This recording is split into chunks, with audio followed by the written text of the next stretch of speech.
His endurance is phenomenal. He'd just as soon go over a mountain as around it. He lives on rice. Rice and fish, or occasionally rice and meat, but often on rice alone. And he's proud of it. He is prouder still of the fact that to be a soldier is the highest human achievement in Japan. He has been trained to be a soldier almost from birth, and into his tough little mind has been drilled and hammered the fanatical belief that Japanese are descendants of gods and destined to rule the earth and all who live on it. We shall never completely understand the Japanese mind, but then they don't understand ours either. Otherwise, there would never have been a Pearl Harbor. But we must try to understand Japan because we have become locked in the closest of all relationships, war.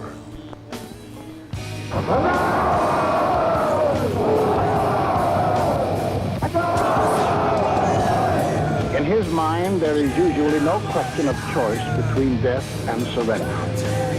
To him, death in battle is the attainment of an ideal. Where his flag leads, he follows, in a blind emotional rush. For his flag not only represents his country, it is also the image of his God of gods. His flag is the rising sun, and the rising sun is the symbol of the emperor. To the Japanese, their emperor is the most holy of holies, their visible God. He is also their political ruler, the natural and supernatural. Religion and politics all done up in a one-man package. Entrust to one man the powers of the President of the United States, the Prime Minister of Great Britain, the Premier of Soviet Russia. Add to them the powers of the Pope, the Archbishop of Canterbury, the head of the Russian Orthodox Church. Then top it all with the divine authority of our own Son of God, and you will begin to understand what Hirohito means to the Japanese, why they call him the God Emperor. For to the Japanese, Hirohito is a direct descendant of the sun, and what is so high, so brilliant, and so mighty as the sun? Accordingly, no one can stand above or look down upon the emperor. When he passes through the streets, all windows above the first floor must be tightly shut. The train to Tokyo from anywhere in Japan is the up train to Tokyo because the emperor lives there. Nor can the emperor be imitated in any way. Only his automobile may be maroon colored. Not even his tailor may touch the person of the emperor, for who would lay hands upon the sun? If you are Japanese, it actually hurts your eyes to look at Hirohito, just as it hurts your eyes to look at the blazing sun. Nor would anyone dream of handling his uncovered picture. When Hirohito's face appeared on the front cover of an American magazine, the Japanese government filed an official protest with the American State Department. Words rich with the imagery of Whatever nature, takes place in Japan, it is he, the God Emperor, that causes it. From him all things emanate, and in him all things subsist. He makes the Japanese rice grow. He makes Japanese soldiers conquer the world.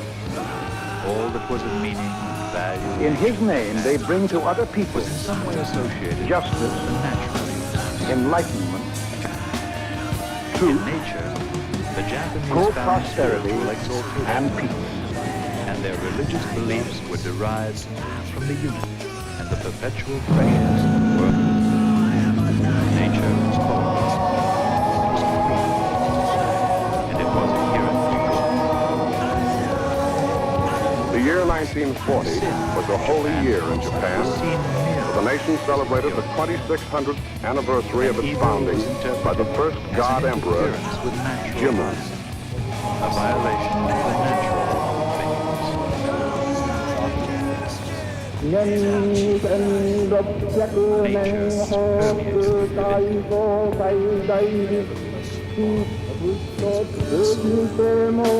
If you are Japanese, you believe that Jimmu was the grandson of Prince Unuji, who himself was the grandson of the sun goddess, Amaterasu Omikawa.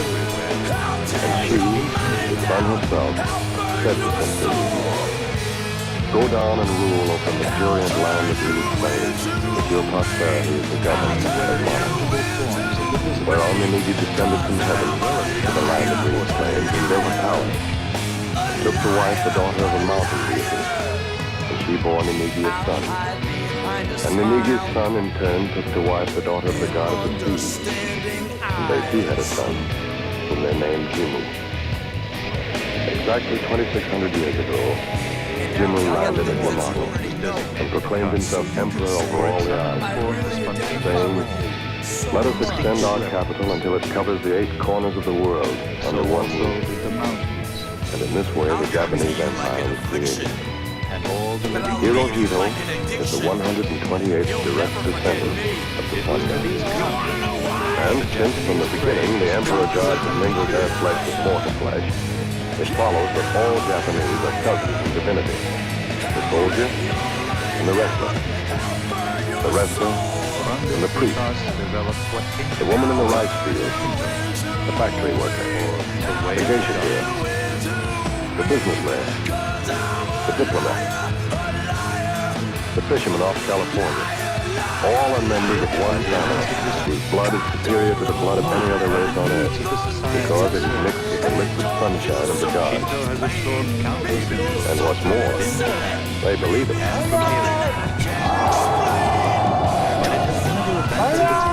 And being of divine origin, all their acts fall into the divine path called the way of the gods, or Shinto. Which brings us to the national religion of Japan.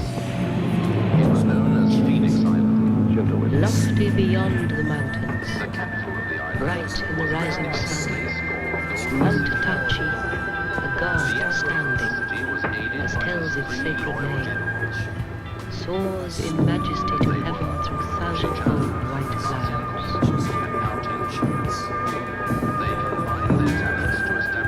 Crowned with the snow, it stands through summer and winter ever since the days of war.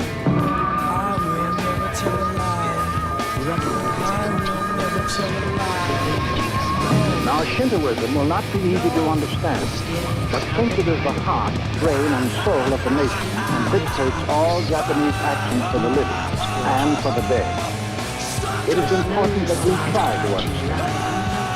According to Shinto, the population of Japan is one son of heaven, the emperor, 9 million minor gods, 75 million living people, and billions upon billions of ghosts, the spirits of all Japanese who have died in the past.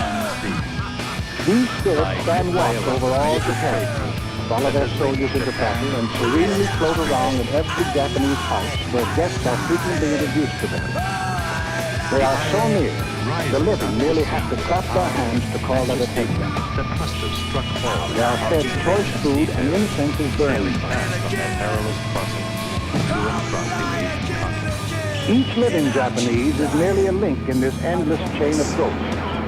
He is identical with them except for the unimportant fact that he breathes and can be seen. Worshipped as a kami 2 millennia ago, Each living Japanese knows he is constantly surrounded by these spirits who guard him and watch over him to see that he obeys the emperor and follows the way of the gods. must undergo strict ritual purification. To watch over special Japanese activities, there is a host of minor gods. The volcano is a god. The lightning. There is a god of the silkworm, the god of the night wind. These pearl divers have a god, and annually they hold a ceremony for him.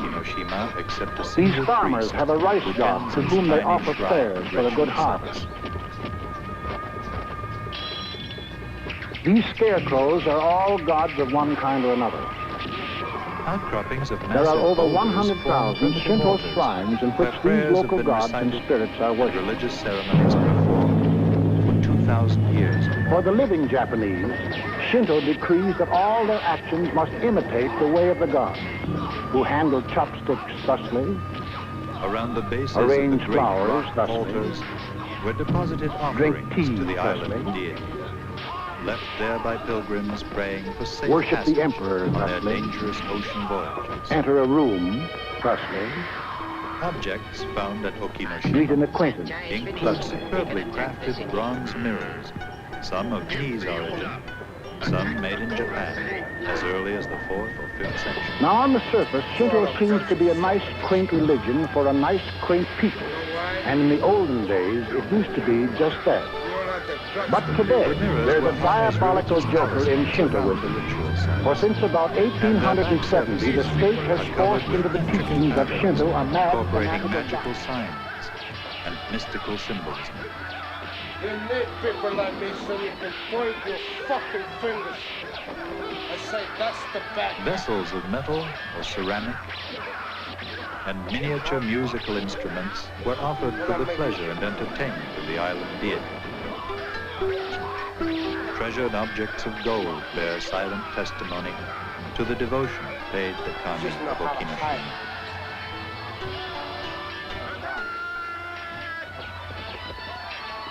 Me, I don't have that. Me, I always tell him. Be fortunate Even when and travel safe and sound. If you be pure and free from evils, then shall we meet once more.